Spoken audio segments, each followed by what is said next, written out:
Welcome to Techies for Reproductive Justice, the podcast, a place for technologists and community organizers to learn from each other. In this podcast, we'll explore security tips and operation security for organizers, how to help keep our movement safe online, the intersections and history of technology, reproductive justice, and other types of movement work, what organizing in the digital age looks like, and the pros and cons of technology and organizing. I'm your co-host, Azamare. And I'm your co-host, Lou. On today's episode, we'll be talking with Anthony Sule. Anthony is a cybersecurity professional who thrives at designing and implementing security solutions to enable long-term digital resilience for organizations and communities. With over 5 years' experience supporting at-risk communities and groups across Africa and the Middle East, Anthony has supported no fewer than 250 organizations across these regions with innovative and tailored digital security solutions to protect and defend against state-sponsored intrusions and attacks. Before we get into our interview, it's time for our first segment, T4RJ's Media Recommendations of the Week, your spot for all things reproductive justice, social justice, and tech media recommendations. This week, we want to highlight Bitter by Akwaeke Emezi. If you've read Pet, also by them, then you may know this as the prequel or companion novel. This is a young adult novel, and it deals with themes of social revolution, justice, abolition, and teen angst from the perspective of the main character named Bitter, who is a young Black artist. I think it really relates to the current times, and it's a great, important read. Now let's get into the episode. Thank you so much for joining us, Anthony. How would you describe yourself and your work? Thank you for having me. It's such a pleasure to speak to you and on some very critical topics that are very dear to me. How would I describe my work? I think I have to go back a little and say that I wanted to be a medical doctor as a child. Of course, these things change as you grow older. But one thing I've noticed consistently is that there's always been a keen desire or a keen interest in really helping people. Because I see myself as an empath. I really like to empathize with people. And whether it's in technology, or whether it's in medicine, or in different aspects of life, different career paths you choose, there's always an opportunity to show empathy to people.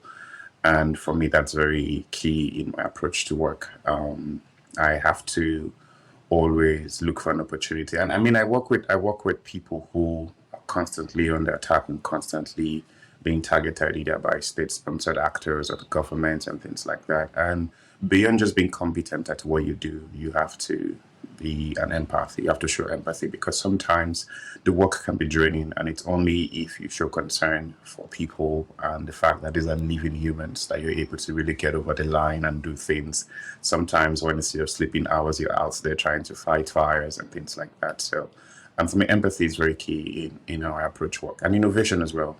I really like to see improvements in things, that there are new ways I'm approaching to get things done, or new ways I'm thinking to bring about a solution to something. There has to be innovation in whatever it is that I'm doing. So I think this to kind of like inform and kind of like talk about my approach to work really. I also wanted to be a medical doctor when I was growing up, and then very quickly realized that was not the career path I was cut out for. You don't like to see blood? Absolutely not. Yeah, I think it's cool that you talk about different ways of helping people, though, because I feel like people always think it's medical field, but there's other ways like technology and security, just like what you're doing, that allows you to still help people just in a slightly different, unconventional way. Yeah, I'm curious if your personal identities or personal history at all shape the work that you do, especially around like technology and security. Like, was there a moment that put you into that field that you remember? So, I mean, it very quickly changed from me wanting to be a doctor to, I think when I was like 15, that quickly changed, and I became very fascinated by automation and robotics and things like that. I'd wanted to work in robotics. It was just such a very fascinating thing to me that you could tell a computer a few things and it would do those things for you, whether you were there or not. And for me, I was very fascinated by that. And that was what I wanted to study in school. But at this time, cybersecurity was very new in Nigeria. The college I went to was the first university in the country to offer cybersecurity, and this was like their second year offering that course. And I got in and I learned it. I had to read a lot about it, and it was just fascinating. And I moved department and I went to cybersecurity. I think it's only in retrospect, it's only looking back that I see how my identities shaped that decision or informed that decision, not just to study cybersecurity, but to practice it. Again, as I said, I've always been very interested in helping people. I mean, I used to do cybersecurity for businesses before. My first 2.5 years working in the field, I was pretty much doing cybersecurity for small and medium scale enterprises across Africa. But as a part of the work I was doing for this previous company I used to work for, I was also providing cybersecurity support to journalists, persons with disabilities, and media organizations and queer people as well. And I just knew and I just saw that it was a little different, right? Cybersecurity for businesses, worst case scenario, at worst they lose money, there's a reputation thing there. But for this other group of people, it could sometimes be the difference between life and death, especially if you're working in a context where these people are constantly vilified. Say queer people, for instance, that's not a generally accepted thing in Africa, in Nigeria, in different countries where you work. And so you find these people who are constantly trying to protect themselves to be able to live. And for me, that was very fascinating. And it became like a bigger focus for me in my work. I think I was doing my work across both spheres for businesses and for queer people and the rest of them. But I think with these people, I just saw that it was something more about life and living. It was less about the money. It was less about being able to protect businesses and infrastructures. It was more about, if you do this thing right, this person gets to live a full life, right? Without the jeers of the community and the society, right? And for me, it was just more fascinating. And it just tied back to my earlier interest of being able to support people. And so I can say that studying cybersecurity wasn't a conscious thing to become somebody who supports communities or at-risk organizations or individuals. It's only now looking back that I see that my personality, my identity, kind of like shaped that. And also I'm a Christian, and as a Christian, I'm taught to love. My parents are very devout Christians. It's one of the things I've learned growing up as a child to love and to show empathy. I learned that from my parents, and I think it just really shines through every opportunity I get. Yeah, thanks so much for that. I think that's such a compelling story and says a lot about the state of cybersecurity that, a business can pay for that type of resource, whereas, queer people or human rights organizations often have a much harder time accessing that, even though the stakes are much higher for them. Yeah, it's definitely interesting that you get into like the differences between helping businesses versus helping like people who are at risk. So it kind of gets into the next question, like what the most common issue or question you're faced with from different organizations asking for support, and what do you think that says about the state of digital security for movement folks, community organizers, activists?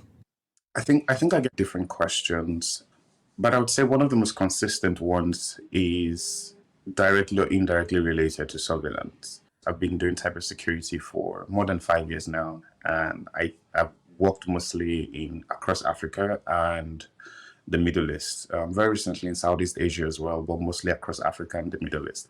There's such a pervasive nature of using technology to surveil people across these regions, whether it's individuals or groups related to the government or the governments themselves. And so what I've seen consistently, whether it's somebody who recognizes you at an airport and comes and say, "Oh, you Anthony, we saw you spoke about this at this conference," and things like that. I really think that I'm being monitored. Can you check my phone to see that there's nothing there, right? It's one of the most consistent things, or one of the most consistent requests I get from activists or journalists or civil society organizations. And I think first what that says is that we have people who are doing really critical work to defend and advance society. The civil society organizations, movement workers who do critical work, right? That's the first thing it says. And these people almost always fear for their life, especially if you stay in very repressive regions like Africa or the Middle East. I think that's one side of the story. The other side of the story is that we do not have near enough cybersecurity professionals who are really out there to protect this group of individuals across the world. It doesn't matter whether it's in the West or whether it's in the Middle East or Sub-Saharan Africa or the Global South in general. We just do not have enough cybersecurity professionals out there for public interest. But away from that, I think one thing that also shines through in this request that I get consistently is the fact that movement workers, civil society organizations, the internet freedom community in general, they only think about security in parts, which is a big issue. So it's only after the fact that someone comes to you and say, I think there's something wrong with my phone. What should I do? Or I think that somebody has tampered with my device or my laptop. What should I do? Or I think that, oh, there's somebody who has done something to our website. It's not functioning the way it wants to function. Usually it's only when things no longer function the way they used to, or that something has happened that groups of movement workers or civil society organizations start thinking, I think there's a problem here. We need to get somebody to look at it. And usually that's always very costly because it's almost like when you shoot a gun. I hear this a lot of times. My dad was a military man. He's late now, but I hear this a lot of times from military people that if someone was trying to kill you and they shot a gun at you, if you hear the sound of the gun, that's probably not for you because you wouldn't hear the sound of the gun before he takes you down. And in security, it's almost like that. If you hear the sound of the gun, if you see that something could be wrong, it's most likely already occurred already. And so you're just seeing the after effect of what has already happened. One thing that is consistent, I have not met many organizations who think security from the jump and take a very holistic approach to addressing it, right?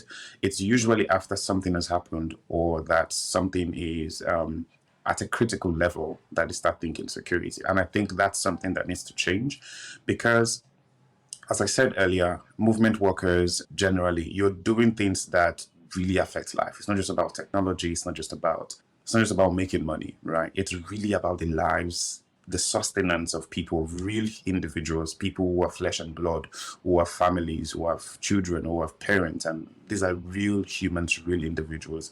And the truth is, cybersecurity risk can very quickly translate to these people not being able to function properly as humans. I see that a lot in the Middle East where I work and in Africa as well, that something goes wrong and somebody could be incarcerated for life, right? Because you did not do something well. And so what I'm saying in essence is that one thing I can take from this request I've received is that they only come in bits and bobs, in parts, right? That, oh, fix this for us. Our website is not functioning well. Can you fix it for us? But security has to be holistic. If it's not holistic, then it's not done properly because an attacker only needs like a chink in the armor. You can do 70% right, but they just need something to go wrong and they have you. And once they can have something, a foothold on you, they can quickly traverse from there to other things. So they can get access to your website, and from there they find the people running the website on the back end, and it quickly goes from something that's just a very technical issue or something very small. You find that people's lives are put at risk just because something isn't done right. So I think for me, what I'm going to say to wrap that up is people do not think security in a very holistic way and approach it that way. It's usually quick fixes here and there, and I think that needs to change. Yeah, I'm actually really glad that you brought up surveillance too, because I feel like that's been more of a conversation that I've seen, like just more in the public eye, more people talking about it. And also you talking about how people need to be more intentional about security.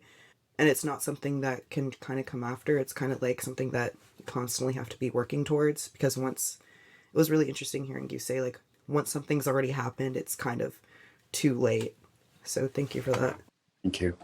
Well, to keep our paranoid goggles on, I don't know if you would even call it paranoia because it's just the fact, but what do you think is something that people should be worried about when it comes to tech? Either something that's coming in the future or something that's already here that not enough people are talking about?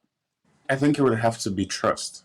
I think that people are too trusting of technology in a way that makes technology a very integral part of their lives, an almost inseparable part of their lives. And I think it's very risky. There's so many things that are coming up now that just makes you know that you can't really trust everything that you see. It's not just about disinformation and misinformation. That is using technology as a tool, as a vehicle to actually do these things.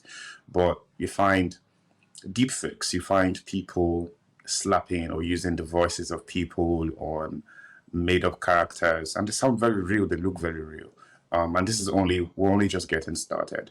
But just generally, whether it's the iPhone you use, whether it's the applications you use to communicate or everything, personally, I see technology as a tool, right? It has to be that. That's what it's supposed to be. It's a tool. It's like a plane. A plane is pretty much there to get you from one place to the other, or a vehicle. It's not supposed to be a thing that your life cannot be separated from, especially because you can't be too trusting of technology. There's something called surveillance capitalism, right? And surveillance capitalism pretty much speaks about how big tech companies and companies in general see human lives and the data that come from our lives as we use technology as raw materials to actually for economic gain, right? They don't see us as individuals, they see us as users, that our data and our lives can add zeros to their accounts the way they use this data. And I think it's one way to look at how technology is just a vehicle. And what I mean by that is this, that if you're a movement worker, for instance, and you're an organizer, Twitter might be a very good.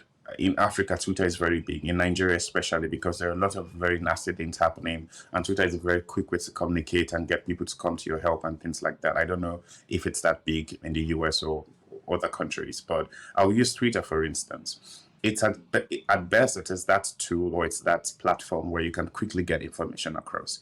It shouldn't be a thing that you overly trust, right? As useful as it is, you can't. There's some things you shouldn't share on Twitter. Say, for instance, you have your partner or maybe somebody you're interested in on Twitter. You can't share some things like private photos or anything like that with them in your DMs because one, Twitter doesn't allow for non-repudiation. Non-repudiation means that when I send something, the way Instagram can allow you to unsend it, Twitter doesn't allow you to do that. So it means that as much as Twitter is useful, you can't trust it enough to allow it to have certain information from you, right? That's just a quick example. But generally, I think that people should only see technology as a tool and not things that they can separate their lives from. I would recommend open source alternatives, right? There's so many open source alternatives to tools and to softwares that people use to organize. But for those for-profit entities like big tech companies, it's really not about you, right? For them, you're just a user. You're just a pawn in the game. It's for them, it's about money making. And so when you overly trust these platforms to do your work and to do the things you need to do and share things you're not supposed to share, it's there. They keep records of these things and they can use it to foster their economic vision and things like that. So for me, I think I would say do not be too trusting of it. That's so interesting. Not what I thought you were going to say. I thought you were going to be like this phishing attack or something. But yeah, just the idea that we are so trusting with our information and our data and that for so long, I mean, I remember no one was talking about that in my world. And granted, I was a little younger then, but that was not mentioned as something that you needed to be careful of, that these companies were going to be making money off of our data. Yeah, thank you for getting into that because that actually kind of gets into our next question about what operational security can look like for organizers and cultural workers and movement workers. So let me start by saying when you talk about operational security, just to give a quick summary of what it is. When you talk about operational security, you're pretty much just talking about assessment, right? You're trying to assess what you have and the threats that might impact what you have, just so that you can address this threat or what these vulnerabilities that you might have before somebody on the other side gets a chance to do or attack you. In layman terms, operational security is saying, I've moved into this condo and it's a really lovely one, right? You really love the apartment. Operational security is saying, what are the ways that a stalker or an assailant could get into this house, right? And think about the ways they can possibly get in and getting ahead of them to actually protect the house from them ever coming in. I don't know if that makes sense. So that's pretty much what operational security is. You know that this is of value to you, and you know that because it's valuable, there are people who are going to be interested in it, whether it's legal or not. They want to get access and they want to come in and things like that. And then you then take steps beforehand or aforehand to protect what you have. So that's pretty much what operational security is. And it actually, security in general exists on 4 levels. And it doesn't matter whether it's for movement workers or for businesses. It's across 4 levels. And if you take steps to protect across those 4 levels, then you actually have solid security. The first level is the very basics. It's like the infrastructure. The infrastructure level, this is where you have like your devices, you have your laptops, you have networks. These are the infrastructures that power what you have, right? So that's the first level. The second level is the software level. And the software level is pretty much the tools that actually exist on this infrastructure that help you do what you want to do. So a quick example would be, an infrastructure would be my iPhone, right? Would be your iPhone as well. That's an infrastructure, that's a device.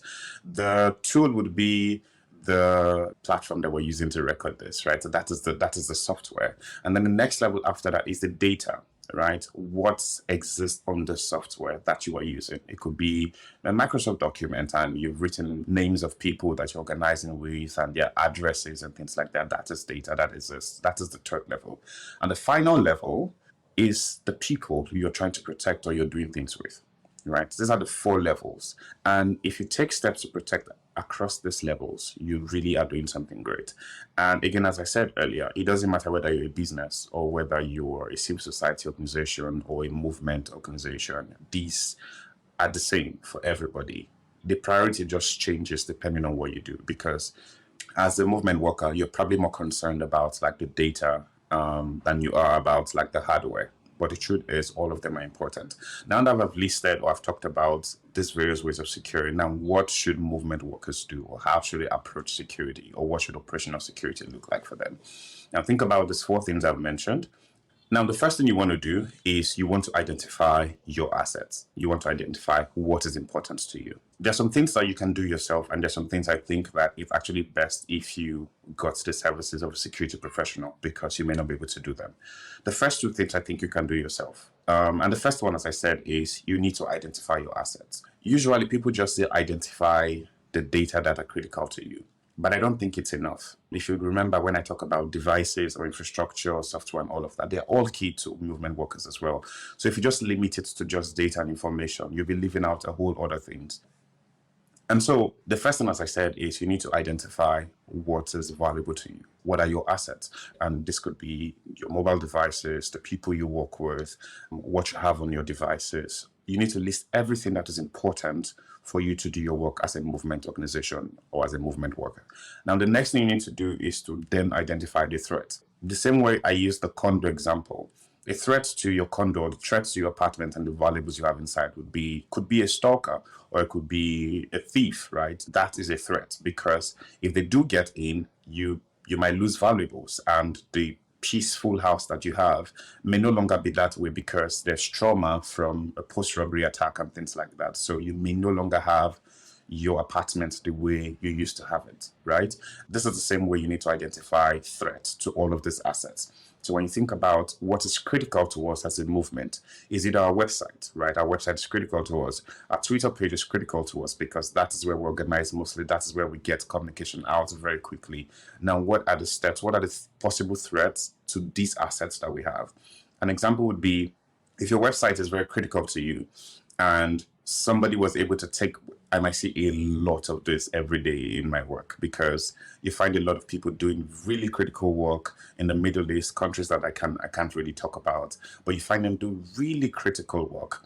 And because their websites are the primary way of communicating to their audiences across the world, every single day they get attacked, right? They get targeted by the government, because if we take down these websites, it's difficult for these guys to reach these communities and these people that they are reaching and these audiences. So if you've identified what are your assets, and then you need to identify the possible threats that might prevent this asset from functioning the way they need to function. And this asset could be data, or it could be devices, or it could be software. And when you've done that, you want to conduct an assessment of vulnerabilities. So this is why I think you might need a security professional, because you might be able to do 1 and 2, that's identifying your assets and identifying the threats that might impact or affect these your assets.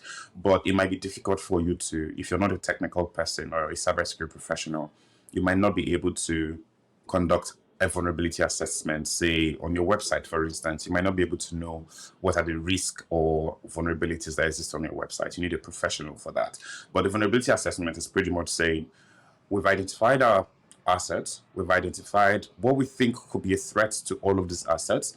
Now we need to then go a little or a step further and actually try to see what a third party or an attacker could possibly do, right, if they were to try to affect us or impact us. Say, let me use the website for instance again. So what a professional would do is, okay, we've identified this website as something that the government might be targeting to take down, right? And we want you to actually do an assessment on it. What the professional would do is conduct various scans and various tests on that website, and it will have a long list of the things that are not working well, the things that might potentially lead to an attack because it's vulnerable. The last thing is you then take steps to mitigate. And then you start talking, mitigation would then be, or if you have if you're using a Google account, you then talk about having two-step verification to protect that account. So there are 4 critical things that you need to do as a movement worker. And as I said, some you can do yourself, but a couple you need somebody to actually assist you. And something I should mention quickly is, how did this keep me? I've worked in this space for 6 years. There are different frameworks that help you to do some of these things I've talked about. But one of the most important, and I might be biased, but I don't think I am. I'm a very honest person. But one of the most important frameworks I have ever seen to do this simply for movement workers, for civil society organizations, is called the Digital Wellness Check. And interestingly, it was developed by my organization. I'm the security director at CDR. The previous security director before me, she did this alongside some industry professionals. It is such a sweet and a very useful tool.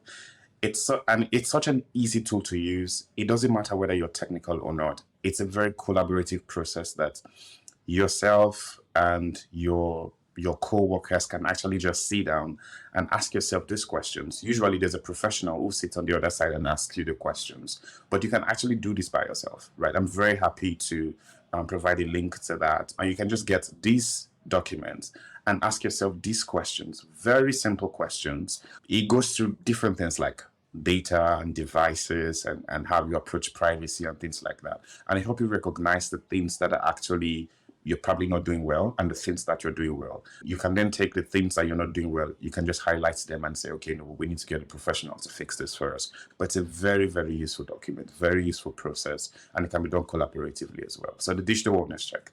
Oh, that's super helpful. Having a tool to reference is a really valuable resource. I'm sure a lot of people will find helpful. Really appreciate you going in depth with all of those definitions, and the whole point of this podcast is to kind of, well, one of the main things we're trying to do is demystify some of these terms and get people who just don't have any idea where to start with cybersecurity in their movements to kind of start to understand and just think in a way that will help not only for the movement, but also keep people safe when they're working around certain issues. So thank you so much for going in depth into what people need to be looking for and talking about and having conversations about. And I also really appreciate all of your metaphors, to call it a condo, that just helps really physicalize or visualize a lot of these things that you're talking about in a world that can seem so abstract at times to people who aren't steeped in it. I'll bring us home with the last question that we had. What is one piece of advice? I know there's so many, but what would you say is one piece of advice that you would give to someone who is using digital tools to organize? I think it was still center on trust and how it's important for people to view technology as tools and not really things they should immerse deeply into their life and not be able to separate their lives from. I think it would be that, because whether with technology or digital security, we can list out help. We can list out things to do. We can work with you one-on-one and say, you know what, you need to get this done. There's always help. There's always help, digital security wise or with how to use technology. There are some things that you need to do for yourself. I think I was reading the news recently and I saw that Meta was being sued by some states in the US. because their platforms, especially Instagram, was designed in a way that's very addictive and is contributing to sleep disorders and anxiety and depression in young adults and teenagers. And I think that tells you something, right? If you ask us to do digital security training, for instance, for movement workers or for these teenagers, we can do that. If you ask us to do a training for how to use specific technologies, we can do that. But there's some things that people can only do by themselves.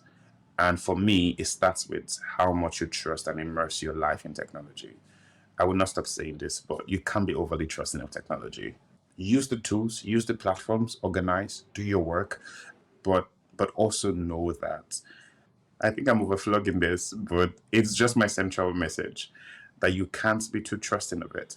And because of this, you need to also consider platforms or technology alternatives that are or platform alternatives that are safer, right? In the internet freedom space in general, there are some tools you wouldn't use. Let me give a very key example.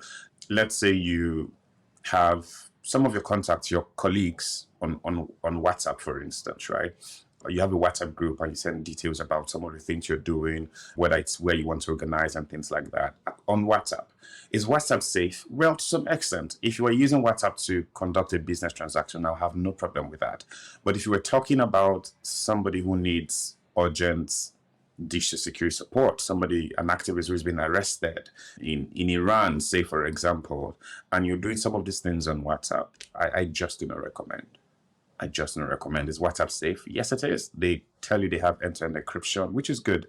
They have some security features, which is good. Now you can send private pictures and it can be viewed only once. It's good. But at the same time, you need to look at the company. You need to look at who's behind this. I do not trust Meta, not one day. I do not trust them. I do not trust their intentions. They are pretty much out there to make profit.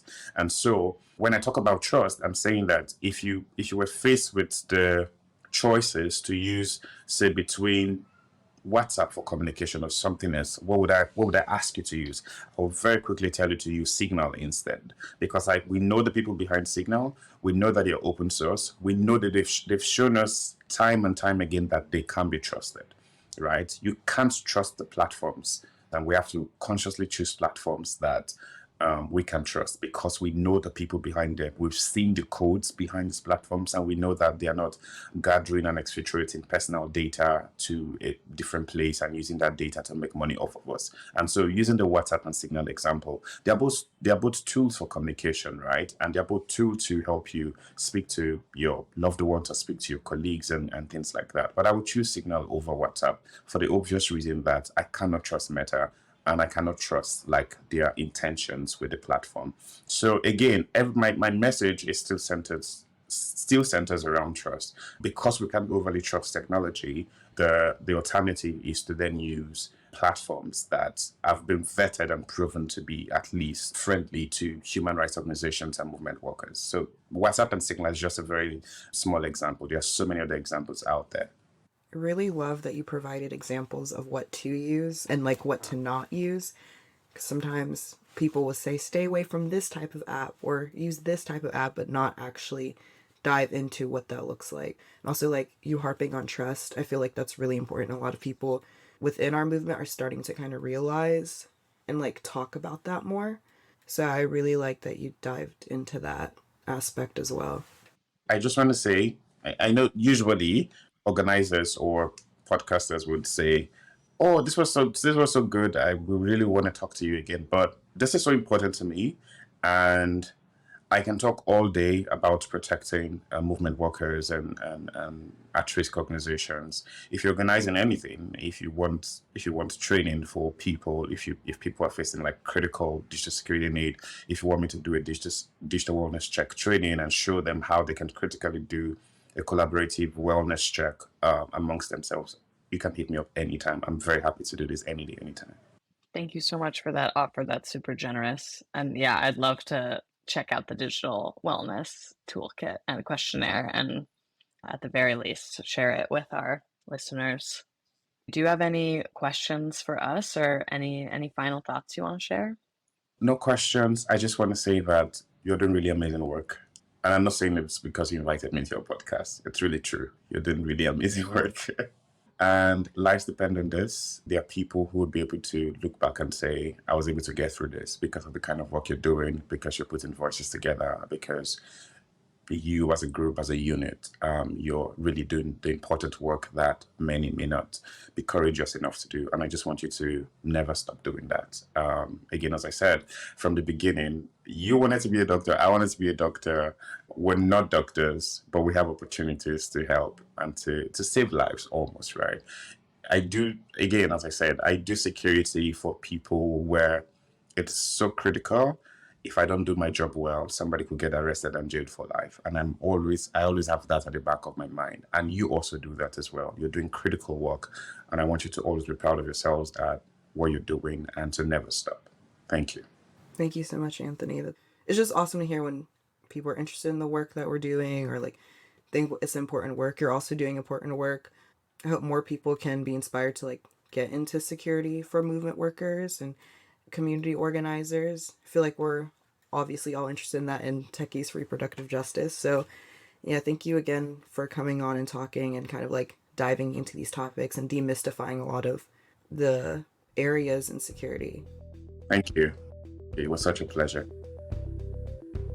This episode was brought to you by Techies for Reproductive Justice, a project of the Digital Defense Fund.